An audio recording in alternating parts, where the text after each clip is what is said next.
Think back to when you were 17 years old. You may be thinking of high school or living with your parents. However, you most certainly are not thinking of the first commission you received to paint the Ovitari Chapel in the Eremitani Church in Padua.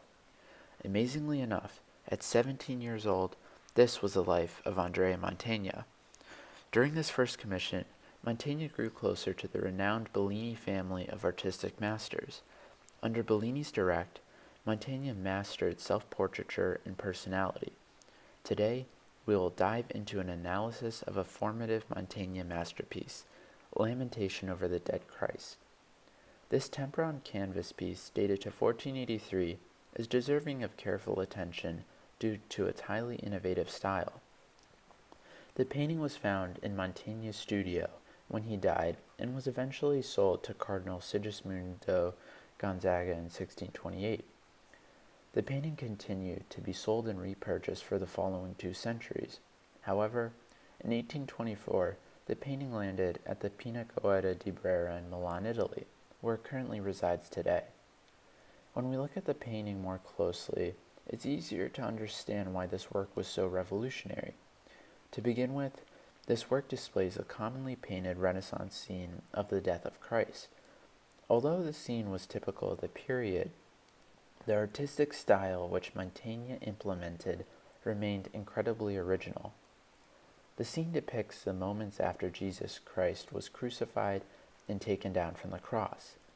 In this iteration, he is brought over and laid to rest, while those close to him mourn adjacent to him.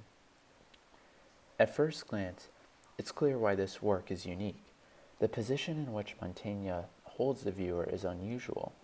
We see Christ at an almost parallel angle. As a result, we can see his entire body with a short amount of canvas space. Mantegna used foreshortening to accomplish this by altering the scale between the foreground and background. To see this more clearly, note that Mary and St. John are currently occupying the same space as Christ's neckline and above. However, the remaining 3/4 of Christ's body extends towards the viewer, but only occupies about half of the real estate on the canvas. Let's take a look at some more noteworthy detail. Here we can see Mantegna has gone to scrutinous detail to show the wounds Christ sustained at the crucifixion. The site in which the nail penetrated has an incredible realness to it. Even the skin parting from the wound casts its own shadow, giving the viewer an incredibly sensory experience. We can see the same technique used when Mantegna paints Christ's feet. We noticed how the folds of skin surrounding the entrance wound interact with the injury itself. Mantegna was so detailed when painting the entrance wound that we can determine that the nail used had a square head, the only technology at the time. One fascinating and unrecognizable alteration Mantegna used was the disproportionality of Christ's feet. When one looks closely, you realize that Christ's feet are not in correct proportion to his body. At a viewing angle this low, his feet should be covering his entire body if painted as seen. In this instance, Mantegna augments the space and creates this alteration, which adds to the overall piece, but somehow is unnoticeable until closer examination. It's important to note that this painting differs from typical depictions of Christ's death. Here we can see paintings from Botticelli, Carracci, and Bellini, which depict the same exact scene but executed in a different manner.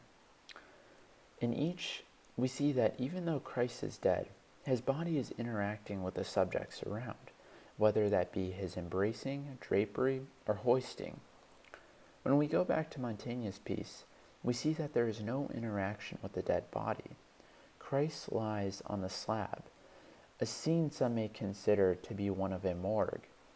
This strategy used by Mantegna depicts a different message to the biblical scene.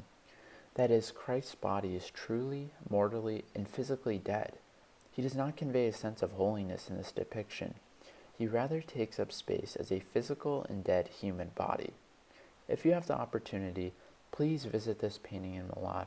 It is truly a painting of its time and one of my personal favorites. Thank you for tuning in.